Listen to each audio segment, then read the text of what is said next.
যদি করা যায় ভজন তবে পরিপূর্ণ হয়। তবে এটা মাথায় রাখবেন, ওই স্বামী ভজন পথে আসলো না জন্য আমি করবো না তা না। এটাও মাথায় রাখবেন, ভজনটা নিজের নিজে হরিব।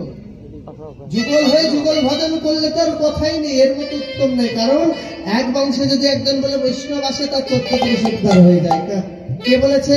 নিমাই। যখন সন্ন্যাস নেবে মায়ের কাছে অনুমতি নেয়, সতী দেবী বলেছে সন্ন্যাস বাবা, তুই যেমন পিতার জন্য কর্ম করে আসলি, গয়ে পিণ্ড দান করে আসলি, তুই এখন সন্ন্যাস নিস না বাবা। কখন নিব মা?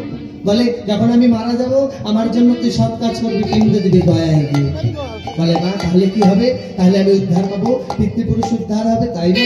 তবে মা আমি বলি শোনো, আমি নিমাই, আমি বলি এক বংশে যদি কোনো কৃষ্ণ ভক্ত আবির্ভূত হয় বা আবির্ভাব ঘটে, তাকে আর পিণ্ড যাওয়া অবধি অপেক্ষা করতে হয় না।